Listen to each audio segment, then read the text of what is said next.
আসসালামু আলাইকুম প্রিয় চাষি ভাইরা, আমাদের যে মালচিং করার যে কার্যক্রম শীতকালীন শসাতে এটা কিন্তু আমাদের শুরু হয়ে গেছে।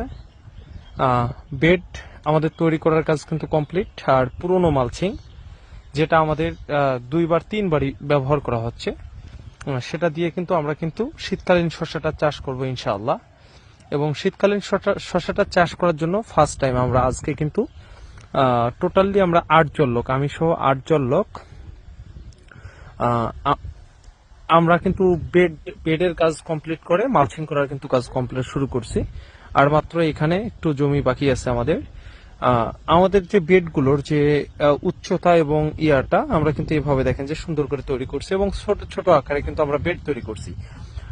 আমাদের এই শসাতে এই প্যাটার্ন কিন্তু আমি মাছা ব্যবহার করি না। আপনারা যারা আমার ভিডিওগুলো আগে থেকে দেখেন বা জানেন, আমি কখনো এই প্যাটার্ন মাছা ব্যবহার করি না, কারণ এই প্যাটার্ন মাছায় আমার জন্য কিন্তু অসুবিধা বলতে আমার জন্য খরচ বেশি। এই প্যাটার্ন মাছার জন্য আমি করি না। আমরা যে লোকালি যে মাছাগুলো এগুলো ব্যবহার করি, তারপরে আমি আপনাদেরকে ভিডিওতে দেখাবো। তাতে কিন্তু ফলনের আমাদের কোনো প্রকার যে ঘাটতি আসে এমনটা না। আজকে কিন্তু ঘূর্ণিঝড়ের আভাস হওয়ার কারণে কিন্তু বাতাসের প্রচুর আছে, আর আকাশ মেঘলা হওয়ার কারণে কিন্তু আমাদের কাজগুলো কিন্তু কমপ্লিট হয়েছে।